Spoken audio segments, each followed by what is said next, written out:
It is 6:39 morning to you. You're watching and listening to Breakfast with Stephen and Anne across the UK on TV, on radio and online. It's time to go through the papers now, and joining us this morning, journalists Nabila Ramdani and Benedict Spence.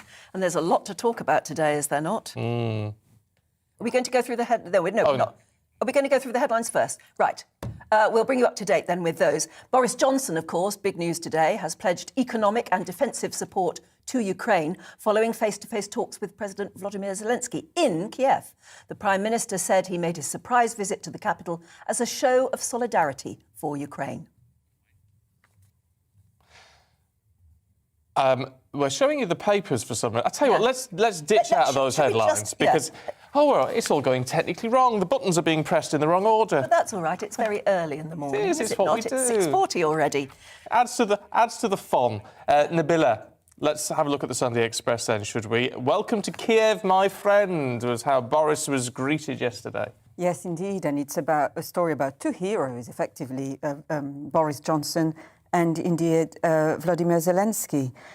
It's effectively, goes on about Boris Johnson's heroic visit to Kyiv, the capital of Ukraine. And, Boris Johnson has been, he's got a thing with of terminology and phrases. He's quite good at that, isn't he? Oh, yeah. And he very much praised the Ukrainian leader. He said, "You have shown the courage of a lion." And Vladimir, you have given the roar of that lion. So it's, full of praise for the bravery of the Ukrainian leader. And yes, he said to other world leaders, hasn't he? He said, "Be brave like Boris."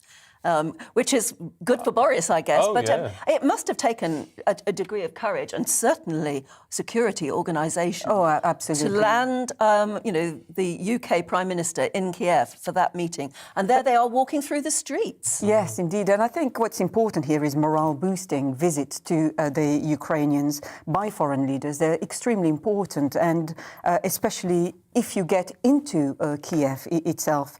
And they show that the Ukrainians are and they are defending the capitals as lions, as Boris Johnson pointed out. But I think no matter what your views of Boris Johnson is, I think you have to admire, his bravery in entering a war zone where safety can by no means be guaranteed. Well, especially, Zelensky is still a man with a target on his back, isn't he? Yes, indeed. And it begs, the question if Boris Johnson was able to find Zelensky, so can Putin. What do you think, Benedict? I think that it demonstrates what a lot of Western intelligence has been saying, which really is that the Russians are pulling back from the north of the country. I don't think, because it's not just obviously Boris Johnson that we've seen. We've also seen Ursula von der Leyen visiting Mr. Zelensky. There's also been suggestions that the Pope might visit Kiev. I don't think that the Pontiff would be visiting Kiev, even this one, if there was any suggestion that the Russians still had the build-up of troops that they did. I think that's very clear that they are pulling back. It's very recent. It's a lot of these plans will have been made well in advance, but they nonetheless, have to wait for their intelligence advisors to guarantee it. Say, otherwise, we think that's safe enough for you to yes. go. Otherwise, there's no way I think that anybody would green light the number of high-profile people. It's still dangerous now. It's not to say that it's not, but it's very much a sign. I think that the Russians are taking stock of the situation and recognise that Kiev, whilst they can fight for it, isn't going to fall anytime soon. Meanwhile, I was just going to Nabila, I was just going to say in the Sunday Telegraph, Benedict, of course, it's looking at it's not just what happens now, it's what's going to happen in the longer term. And as far as NATO is concerned, strengthening that eastern front is going to have to be a priority. It is in the north and the east. What this is talking about, this is an interview with Jens Stoltenberg, the Secretary-General of NATO, where he's talking about a number of things. The headline is obviously full-scale permanent NATO force, and it's talking here specifically about the Baltics, about Estonia and Latvia, which, of course, alongside Ukraine are places that Vladimir Putin and a lot of his acolytes have talked about not really being actual countries, they're being part of Russia. So that's the suggestion there, that there would be a full-time permanent build-up of troops to deter any sort of incursion into the area. Unrelated to this, there's also been lots of talk about Finland joining the alliance on a permanent basis. Which Finland they never really wanted to do before. No, and it's because, of course, Finland was invaded by the Soviet Union before and was able to, on the one hand, it was able to repel the Soviet Union, but it did lose a fifth of its territory. And so ever since then, Finland has been on a sort of a semi-permanent war footing, in a similar sort of way that Israel is, for example. They've got military service, they've got about 700,000 people on permanent standby. Every bridge is mined on the off chance. On amber alert. Yes, and I think that there is now a sense in a lot of these countries that it's a now or never situation. This appears to be exactly what Putin didn't want, to strengthen NATO. And he seems to have done it. Although Having said that, I think the danger of placing NATO troops anywhere near Russia is, of course, engagement with the Russians, and any the slightest contact with Russia could be used as an excuse by Putin to launch attacks against NATO members, and then we're clearly looking at the World War III scenario. I mean, I think it's very noticeable that a number of Eastern countries, though, are actually pushing ahead in spite of what their NATO allies are saying. We already know that the US shot down the plan for Slovakia to send MiGs, but Slovakia want to do it anyway. The Poles are very, very sort of aggressive on this. They think that there should be no more sort of appeasement of Russia. The Czechs are sending tanks. And, this is coming, whilst other NATO members are saying, well, we should perhaps tread a little bit carefully. I think Russia's immediate neighbours are being a lot more assertive about this. And I don't think they're leaving their own allies in the alliance much leeway, no matter how powerful the US or Germany might be. Ultimately, if your partners are saying, well, this is the direction we feel that we're going, and here is Ukraine, for an example, I kind of feel that the rest of the alliance will end up being dragged along with them. Wow. What about your personal assessment of Boris actually doing this? Getting on a plane and doing it by surprise, landing there yesterday. What do you think? Well, he looked incredibly calm and relaxed given the circumstances, but he was not there just to shake hands and for the photo opportunities, which clearly is the case because it's all on the front pages of the Sunday papers. But he went there and pledged more arms to the Ukrainians to go with the sanctions and indeed with the diplomatic measures. And it has to be said that the juxtaposition of that visit and also the pictures that are still coming out of the Ukraine, demonic pictures about, killings of civilian populations, it just reminds us how barbaric this conflict is, really, and that something needs to be done to put an end to it. Does it change your personal assessment of Boris? I mean, domestically, I still think he's been an abject failure, but he has, on the international stage, led the way, and he deserves all the credit in the world for that. I think we always like to joke, didn't he, that he saw himself as a bit of a Churchillian figure. Yes. He has stepped up to the plate, actually, when that was required of him. And, so I think you can very justifiably say, taking the two things separately, he has been a real letdown for a lot of people domestically. But as a statesman, I think it's very difficult to fault him, no matter how much a lot of his adversaries would like to. OK. And even I was going to say, your views on that would be very welcome. gbviews@gbnews.uk. Look, can we move away from the Prime Minister just a moment to have a look at the Chancellor in the Mail on Sunday, Nabila? I mean, they're saying that his political career is now on the brink. Is that a fair assessment?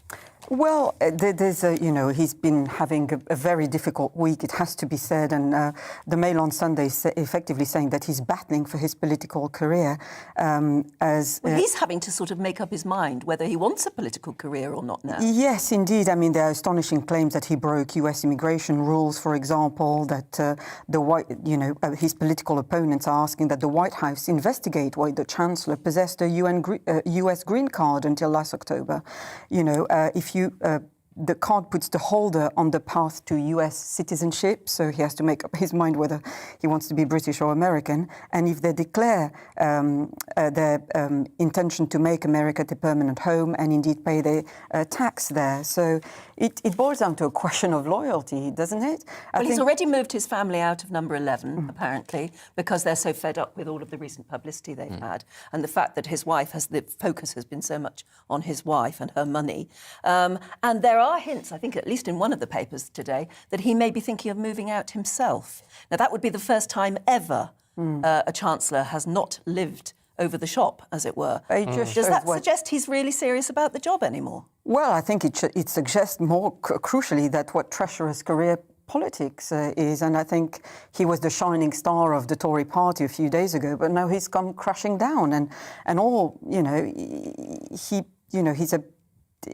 And you know, he's a fabulously rich man in his own right and indeed by marriage, and it doesn't sit well. I heard an analysis quite some time ago actually saying that, I mean, he's never had the lows before. I mean, he's been in politics, sort of trundled along, as if you like, and then had all the highs of the furlough scheme and everyone loving what he was doing. And now that it's gone the other way, he's How long not do you used give him, to it. Benedict, in number 11? Oh, I think actually he could hold on for quite some time. I mean, what I think is very interesting is if we were to, say, juxtapose this with the misadventures of the Prime Minister, who is able to sort of bat off anything at all, I actually think that if Mr Sunak wanted to, he could just batten down the hatches and that he would survive, because I actually don't think that, I think that it's very misguided what he's done, keeping citizenship or a green card of one country, or his wife not being domiciled in the UK.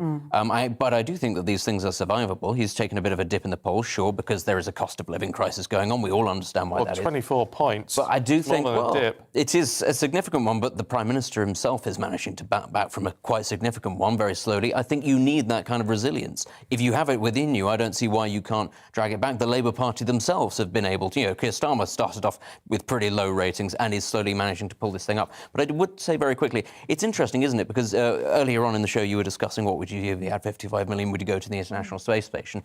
And, this idea that there are people out there in the world for whom this is sort of small change. Yeah. But what the Times talks about is that not being domiciled in the UK has saved the Chancellor's wife approximately 20 million in taxes. It may be not very much money to people like this, but very wealthy people don't get very wealthy or stay very wealthy by frittering their money away.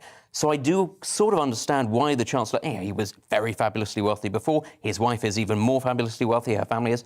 He might be sitting here saying, actually, is it worth it? When actually I have everything in the world at my disposal to become and stay very powerful, very influential, away from politics. It's not the only route to power for him. Having said that, I think there's more than a whiff of hypocrisy because the British Chancellor is meant to be utterly committed to Britain's financial success. And the fact that we are seeing his wife, who appears to have more fiscal loyalty to overseas countries, not least of all her native India, has rightly angered millions of voters. I think, any politicians who qualify a defence by saying, we've done nothing illegal, then, they're in serious trouble. Yeah. Well, look, we need to leave it there. Nabila, Benedict, thank you both very much indeed. We'll catch up with you a little bit later on.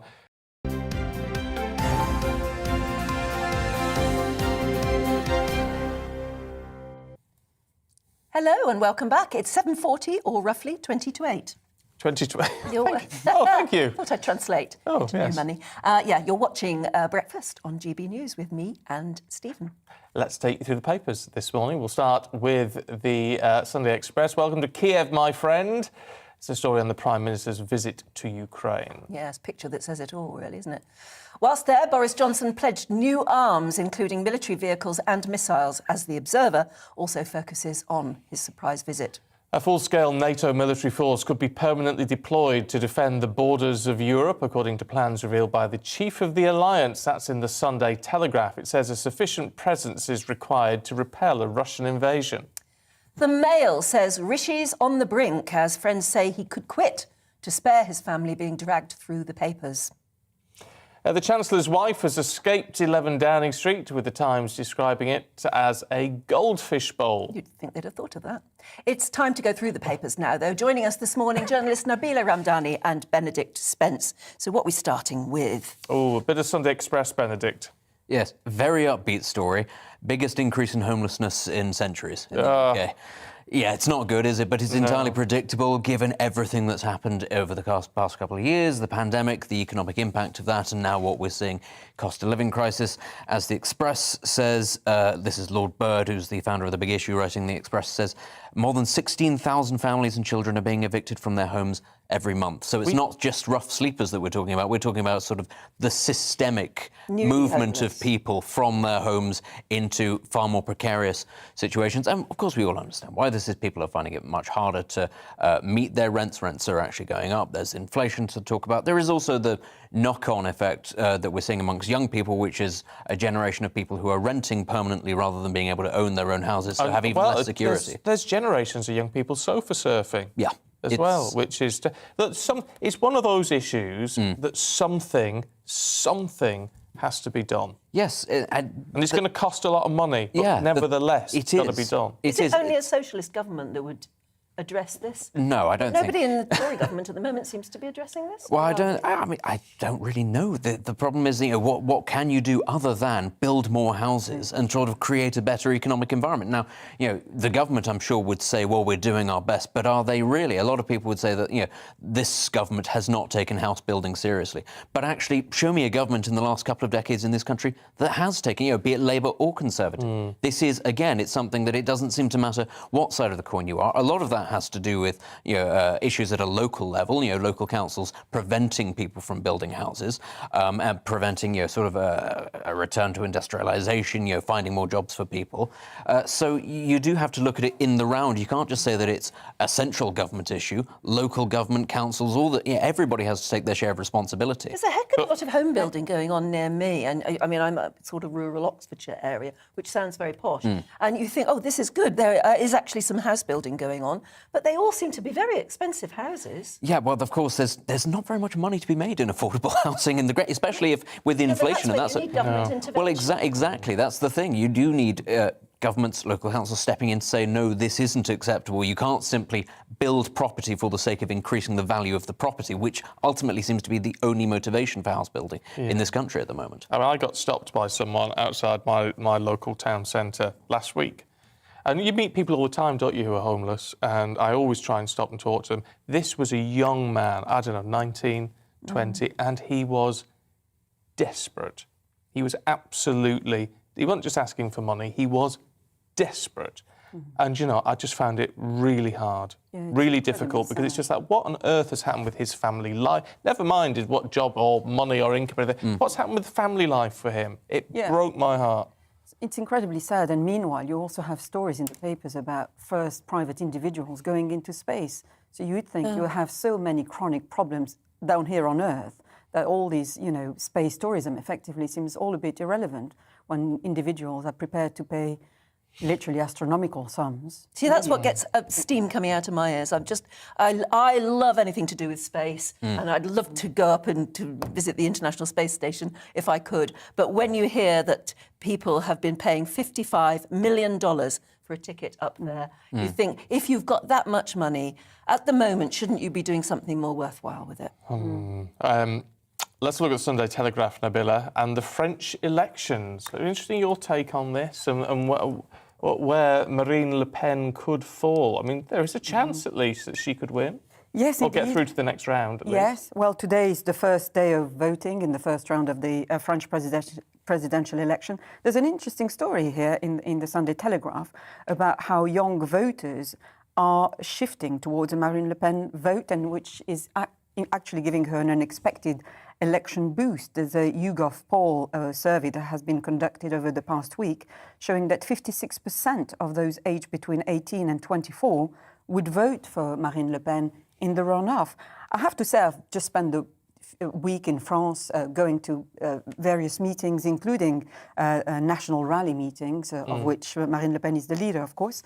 And I've only seen elderly people, so they might not turn up at the meetings per se, but they might have sympathy for that view of the world. And to me, it seems to be going against the grain of what young people's attitude should be about liberalism, believing in progressive ideas. We're talking about a party that was literally founded by soldiers fighting in the Waffen-SS and who, have a very distinct historical support for colonialism. And you think that young people might move away from such ideas in this day and age. But it's a disillusioned youth, I think, a lot of it, and it's just kicking against the status quo, which I can understand. Look, sadly, we've got to leave it there, you two, for now, but you are going to be back a little bit later on. Nabila and Benedict, thank you. Thank you.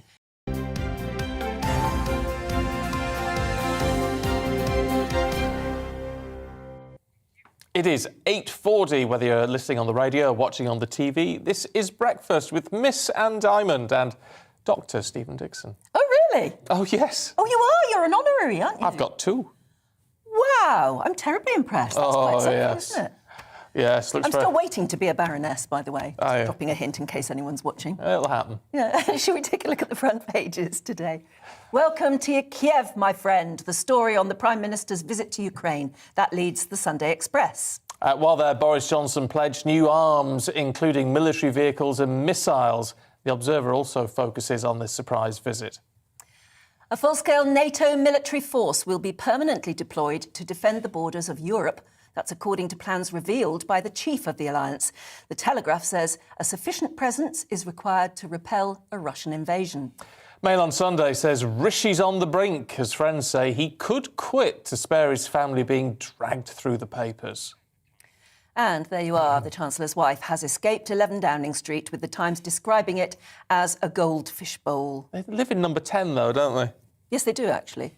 Yeah. Yeah, the press always say they're living above the shop, but it's quite a posh shop. I would, if I was Prime Minister, I would move back to number 10, symbolically. I don't think there's enough room for a growing family. Oh, well, I haven't got one. No, but he has. Let's go through the papers now in a bit more detail with the journalists Nabila Ramdani and Benedict Spence. It's Welcome. good to see you both this morning. Benedict, let's have a look at... We looked at this yesterday. It's going to get worse next weekend, of course. Travel anarchy. Yep. This is, again, I mean, you're going to hear this ongoing for the next couple of years, I would imagine, a knock-on effect of the pandemic.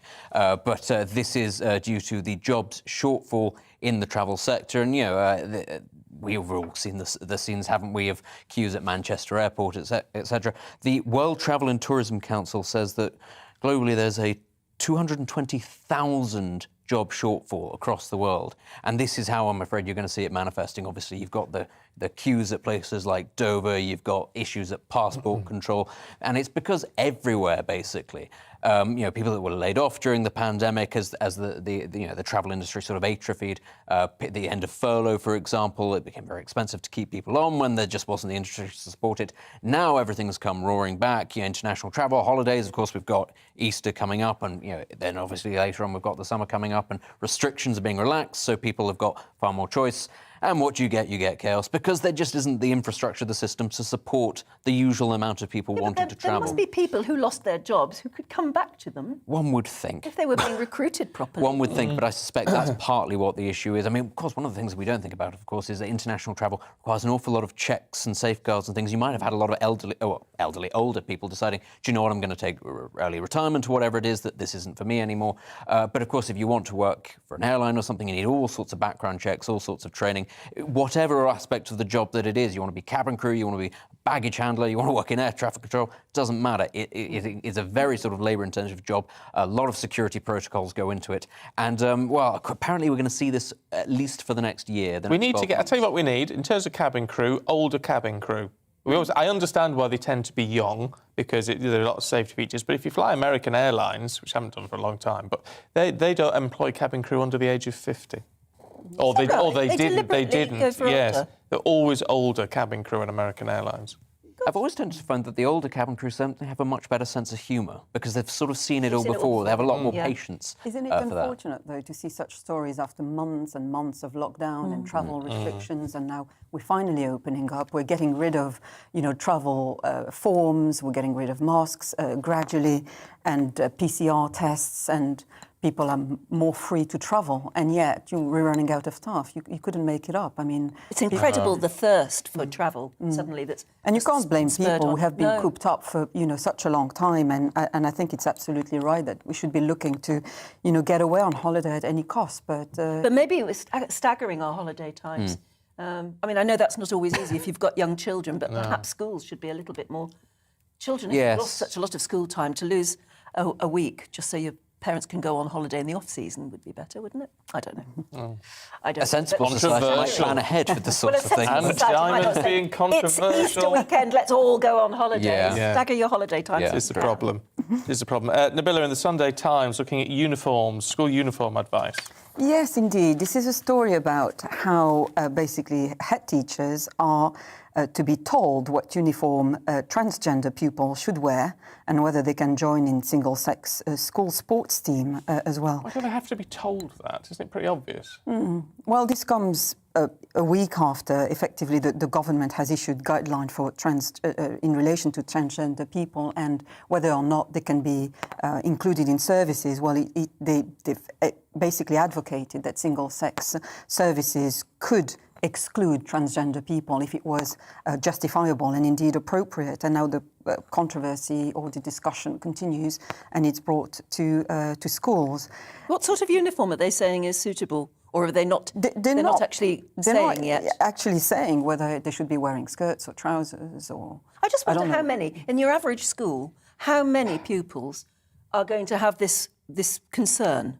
And it can't be that many. It's- and then surely I bet just it's more a sensible than, I bet it's approach. more than you think. Well, this is the thing. From my understanding, I have friends and I have relatives who work in schools.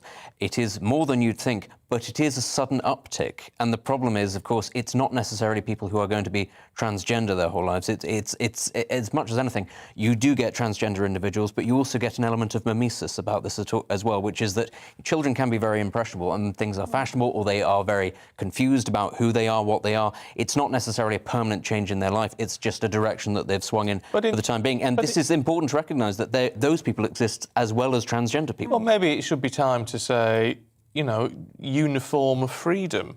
You should just be able to, you know, if you're a girl and you want to wear trousers and a blazer or whatever, do it. If you're a boy and want to wear a skirt, why not? It's only like a kilt at the end of the day. Yeah. I would imagine. I've never I worn don't a This has think kilt. always been my view, is that we should have more kilts in society. Absolutely, it would Just solve writ lots of large. problems. That's probably not the hugest problem, the uniform itself. It's the whether or not they could join the girls' netball team or the boys' Yes, football team. I think or whatever. that's the key concern underpinning this, not just for children or teachers, but for a lot of parents as well. You know, we do get this, don't we? You know, the sporting aspect of it in the media, writ large, but of course it has an effect on the grassroots, on the individuals at a very young and important stage of their development, and you know these are legitimate concerns, I think, that a lot of parents have. Love to hear from you if you're a head teacher or a teacher and you've had to deal with this sort of problem. Yeah, interesting How stuff, do you do it? isn't it? Or is it just something that, you know, a bit of common sense and sensitivity would actually... Yeah. I would have thought. I would have thought so. Look, we are sadly out of time. It's been a busy old morning this morning, but Nabila and Benedict, thank you both you very very much much. indeed. It's been great to see you today.